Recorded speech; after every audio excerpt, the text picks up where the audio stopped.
आज कैसी भी हम तो हाँ लॉ के लेक्चर में टेस्ट में वो बैठा मिला मैं राजीव सर को दिया राजीव सर की क्लास में मिला रहेगा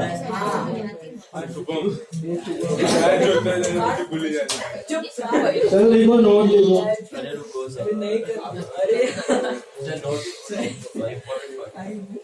नोट मतलब अलग से नोट इम्पोर्टेंट पॉइंट नहीं सम का नोट सम का नोट इस सम का नोट में लिखो sales of 2000 and 4000 rupees sales of 2000 and 4000 rupees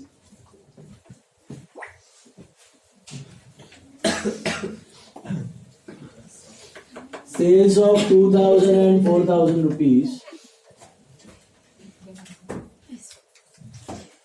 are either included in both 31st March and 3rd April inventory. Sales of 2000 and 4000 rupees are either included in both 31st March and 3rd April inventory are either included in both 31st March and 3rd April inventory or in neither hence no effect or in neither hence no effect. Purchase का विषय purchase of 6000 and 3000 are either included in both 31st March and 3rd April inventory or in neither hence no effect. Same statement are included in both or in neither. Last sum for the day is sum number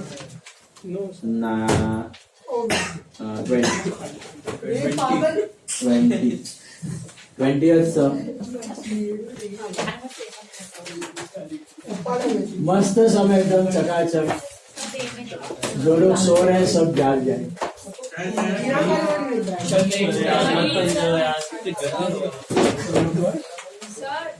number 20th sum ध्यान से देखिए सम number 20 Physical verification of stock in the business was done on 23rd June. बताओ physical stock taking कब हुआ आपका 23rd June को हुआ value of stock was 48 lakhs लिखो physical stock as on 23rd June is 48 lakhs देखो come on last sum 48 lakhs का physical stock है उनका 23rd जून को focus then the following transactions took place between 23rd June and 30th June. अभी इसमें ना ये लोग देने में थोड़ा सा गड़बड़ किया है बट वो अभी लेफ्ट टू इंटरप्रिटेशन है पहला वाला point out of the goods sent on consignment goods at cost were 2,40,000 rupees were unsold. Out of the goods sent on consignment basis goods worth 2,40,000 were unsold. You know what is consignment say? Consignee को भेजा agent को लेकिन वो उसके पास पड़ा हुआ है अभी तक बिका नहीं है तो वो माल फिजिकली उसके पास है लेकिन ओनर हम तो what are we supposed to do add it that's a common sense stuff तो इसका क्वेश्चन पूछते वक्त ध्यान ये रखना है कि डोंट अज्यूम कि ये कंसाइन्ड गुड्स 23rd और 30th के बीच में गया है बहुत पहले जा चुका है इंफॉर्मेशन अभी वो अनसोल्ड की दी है 23rd और 30th के बीच समझा जो कंसाइनमेंट में उसको माल दिया था ना हमने 2,40,000 का वो माल 23rd और 30th के बीच में नहीं दिया है बहुत पहले अभी उसका इंफॉर्मेशन है कि वो अनसोल्ड पड़ा हुआ है एज ऑफ 30th जून तो अगर क्वेश्चन के थ्रू जा रहे हो तो are you the owner of these goods on 30th June Yes. Obviously yes. Are you the owner of these goods on 30th June? Yes. Were these goods in the physical stock on 23rd? No. समझ में आया? तो आप ऐसे मत assume करना कि 23rd और 30th के बीच में जा रही है, वरना दोनों का आंसर क्या हो जाएगा? ओनर भी है और माल भी था, तो इफेक्ट ही नहीं दोगे। समझ रहे हो? तो out of the goods Saint on consignment का अर्थ क्या हुआ? 1, 2, 3 महीने पहले माल भेजा था, उसमें से अभी इतना अनसोल्ड रह गया है।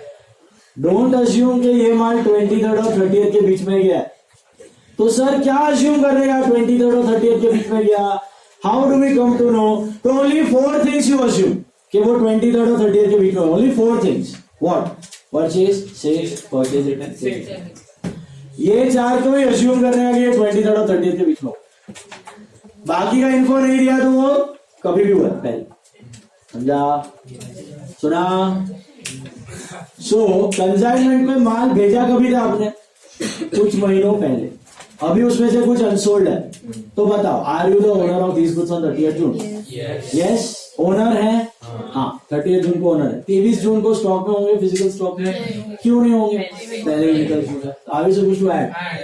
ये वो वाला माल है जिसके आप ओनर है लेकिन फिजिकली आपके पास नहीं है। We are supposed to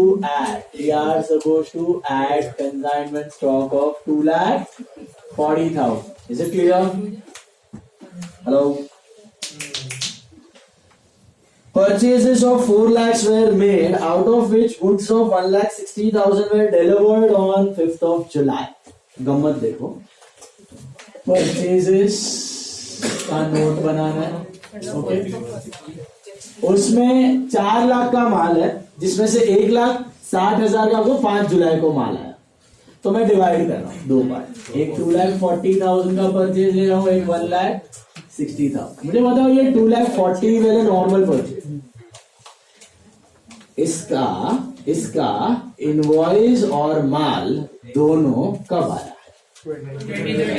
इसका इनवॉइस भी 23 और 30 के बीच में है, और इसका फिजिकल स्टॉक भी 23 और 30 के बीच में है कि नहीं? है कि नहीं? समझ में आया? इसका इनवॉइस और फिजिकल स्टॉक दोनों नहीं है क्या? 1,60,000 का फिजिकल स्टॉक 5 जुलाई को आया, तो 160 को बाजू में रखो। 240 का माल और इनवॉइस दोनों आ गया ना 23 और 30 के बीच में। Yes, okay. Are you the owner on 30th June? Ownership है कि नहीं 30th जून? हाँ। 23rd को फिजिकल स्टॉक में था क्यों नहीं था? क्योंकि 23rd के बाद। तो what am I supposed to? Add purchases कितना है? 2,40,000। क्योंकि ऑब्वियसली आप कॉस्ट पे रिकॉर्ड करते हो, तो मैं कुछ कन्वर्जन नहीं कर रहा हूँ, कॉस्ट पे। 160 का सीन देखो, इसका इनवॉइस कब आया पता है आपको?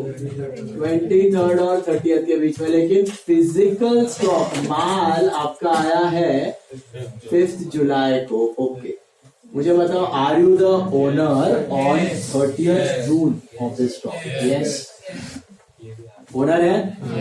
पक्का है? हाँ जी।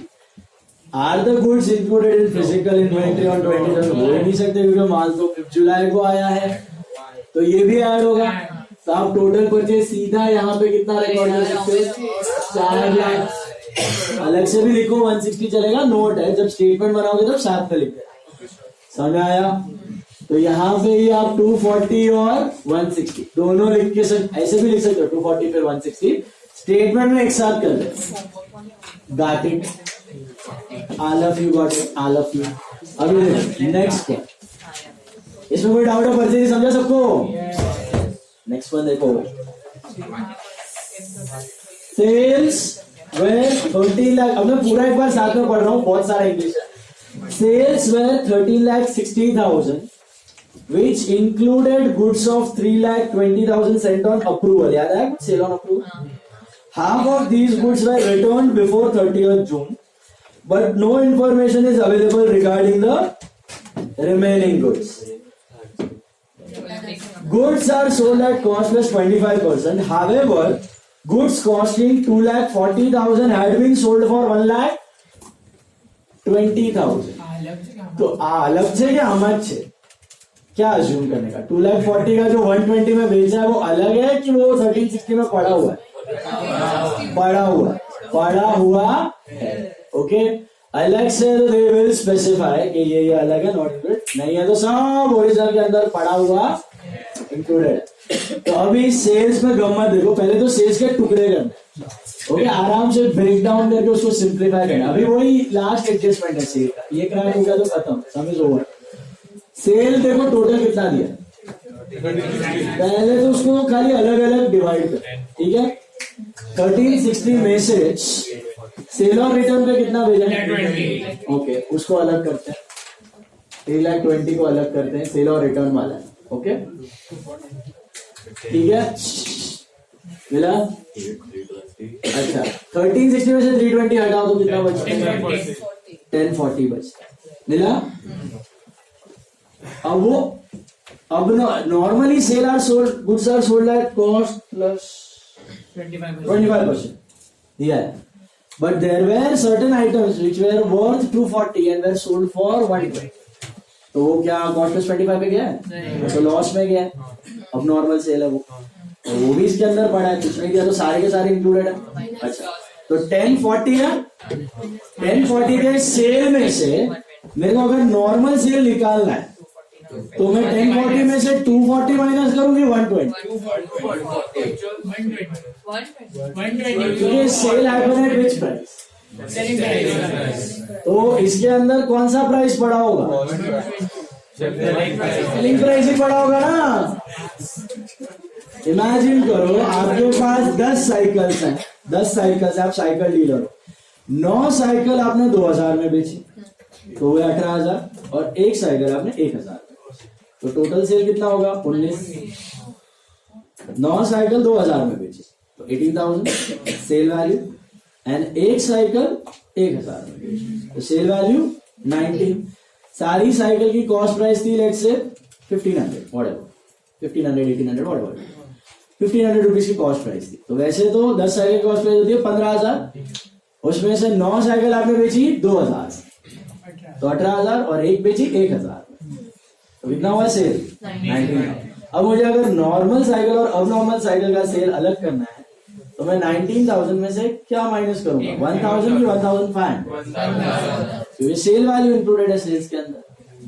ऐसा नो समझ रहे हो तो टोटल 30,60,000 कौन सा वैल्यू है सेल वैल्यू वो तो हम लोग इक्वेशन बना के कॉस्ट प्राइस ढूंढ लेते हैं बट अभी तो वो सेल वैल्यू है ना तो 30,60,000 इज माई सेल वैल्यू तो 30,60,000 के अंदर ये भी सेल वैल्यू है सेल और रिटर्न तो सेल वैल्यू पर ही होता है तो बचा कितना 10,40,000 राइट 10,40,000 के अंदर वो अब नॉर्मल भी पड़ा हुआ है तो अब नॉर्मल का कौन सा वैल्यू पड़ा हुआ है 120 के 240 समझा अभी तो 120 हटाओ तो 120 इज द अब नॉर्मल सेल वैल्यू ये अब नॉर्मल है अब नॉर्मल सेल ओके अब नॉर्मल सेल मतलब वो वैसे नॉर्मल है बेचारा लेकिन लॉस पे है ओके अभी बाकी का कितना हुआ 9,20,000 this is normal sale this is normal sale is this clear hello अभी लिसन केयरफुल फोकस ओके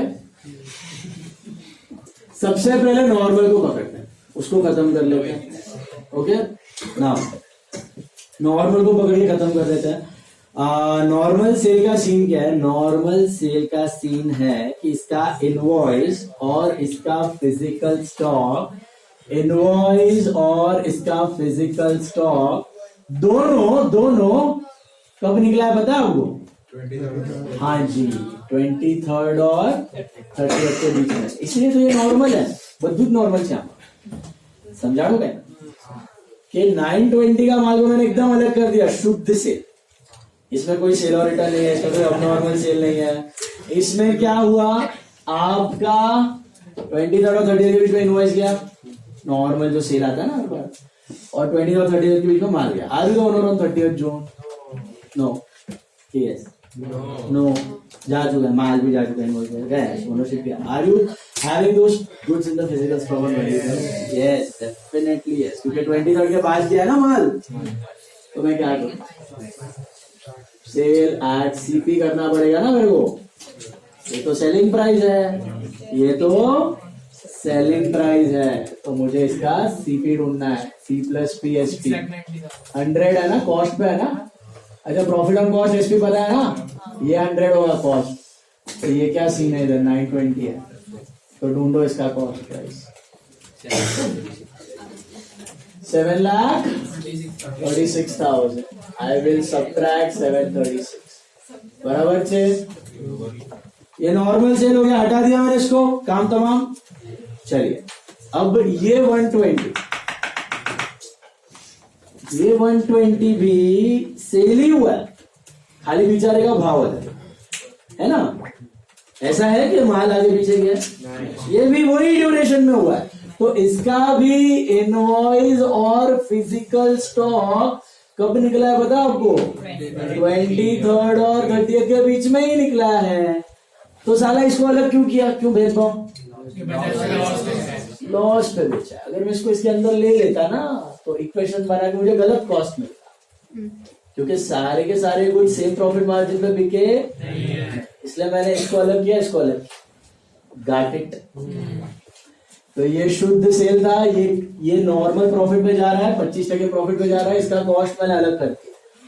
ये भी बेचारा सेल ही है, ये भी उसी ड्यूरेशन पे बिका है, इसका भी इनवॉइस वही टाइम पे गया है, तो साले को अलग क्यों किया? लॉस पे बिका है। तो सेल ही है। Are you the owner of this goods on 30th June? No, माल जा चुका है। Are this goods in the physical inventory on 2030? Yes. So what am I supposed to do? But how much will I? हाँ, अब आपने बारी। Sale at CP, this is abnormal sales. लेकिन how much will I subtract? 2,40,000, क्योंकि इसका cost है 2,40,000 और उनका कॉस्ट है 7,30,000। वो प्रॉफिट में बिके थे, ये लॉस। लेकिन यहाँ पे क्या दिखाते हो आप? कॉस्ट। यहाँ पे दोनों का क्या दिखाते हो? कॉस्ट। एक 736 वाला 920 में बिका, एक 240 वाला 120 जाएगा, दोनों का कॉस्ट। समझा कि नहीं? Then next one. अब बचा सेल और रिटर्न वाला पार्ट, ये लास्ट वाला 3,20,000। इसको टैकल करते हैं। ये दोनों गए दिमाग में, दोनों बेचारे एकदम नॉर्मल। खाली ये बेचारा लॉस, कुछ तो बदनसीबी थी, और ये प्रॉफिट। ओके, यहाँ पे दोनों का कॉस्ट है। चलो 320 का देखो। When sent on sale or approval, half of these goods are returned before 30th June. अब ये 320 का भी है ना, there are two parts. Okay, 320 का there are two parts. 1,60,000 and 1,60,000. अब ये 160 है ना, गम्मत हुआ इसके साथ, प्रैंक हो गया। ये बेचारा 23rd और 30th के बीच में बिका और फुटबॉल के जैसे वापस भी आया। 23rd और 30th के बीच में गया भी और वापस भी आया। ठीक है आपको? सेल भी हुआ, सेल रिटर्न भी हो गया, सेल भी हुआ, सेल रिटर्न भी हो गया। तो इसको नोट में नहीं लिखना है, नोट में लिख सकते हो, बट बेटर प्रेजेंटेशन जब भी सेम विंडो के बीच में 23rd और 30th के बीच में हो रहा है ये, अगर माल जाता है और रिटर्न आ जाता है ना, तो उसको दोनों में दिखाने का, सेल में भी और सेल्स रिटर्न दोनों में दिखा देने का, इग्नोर नहीं करने का बेचारे को। सुना? Part of presentation. तो वैसे ही परचेज रिटर्न, सेम विंडो के बीच में परचेज रिटर्न हो, दोनों में दिखाओ। सेम विंडो के बीच में सेल्स रिटर्न हो, दोनों में दिखाओ। तो मैं क्या करेगा, सेल है तो माइनस करेगा एट सीपी, तो इसका सीपी ढूंढो 160 का क्या होता है। ये नॉर्मल प्रॉफिट होगा कि अब नॉर्मल होगा? नॉर्मल है 128,000 में सेल माइनस करेगा इसका, और सामने सेल रिटर्न क्या करेगा, ऐड कर देगा। Sale return add sale minus 128। ये समझा? ये माल का सीन क्या था, 23rd और 30th के बीच में गया भी और आया भी। तो नेट नेट देखा जाए तो जीरो इफेक्ट है इसका, क्योंकि जो था वैसी सिचुएशन हो गई बीच में। घाटे बस दिखाना पड़ेगा, स्टेटमेंट में दोनों दिखाना पड़ेगा। ओके, इसको क्वेश्चन नहीं पूछना वरना घूम जाओगे। Sir, are you the owner on 30th? Yes. Were the goods in stock on 23rd? Yes. तो दोनों यस है, दोनों इफेक्ट। नोट में मत डालना। वो नोट वाला क्या था, वो समझो डिस्पैच अलग डेट पे था, उसका नोट आता है। अगर दोनों विंडो के बीच में सेल्स रिटर्न होता है, परचेज रिटर्न होता है, तो नोट में बना लो, इस पे डालो, स्टेटमेंट में डालो। ओके, तो बेसिकली जब आप सेल लिखोगे ना, तब ये दोनों सेल को मर्ज कर सकते हो। कौन से वाले पता है? ये नॉर्मल वाले और ये वाले। अब नॉर्मल को अलग रखना, ये दोनों को आप मर्ज कर सकते हो। अलग, सबको अलग रखा तो भी चलेगा। अच्छा, स्टेटमेंट इज। अब लास्ट 160, ये भी हो गया सीन। इसका क्या हुआ है? सेल भी हो गया है एंड सेल रिटर्न भी हो गया। नाउ बाकियों का कुछ इंफॉर्मेशन लिया नहीं है, बाकियों का कुछ इंफॉर्मेशन नहीं दिया, तो हम लोग क्या अज्यूम करते हैं? अज्यूम रिटर्न होता है। तो are you the owner of this goods on 30th? Yes. Are you the owner? Yes. Physically आपके पास नहीं है, ओनर तो आप ही हो 30th जून को, ओनर हो ना? हाँ जी। Are the goods in the physical stock on 23rd? No. Yes.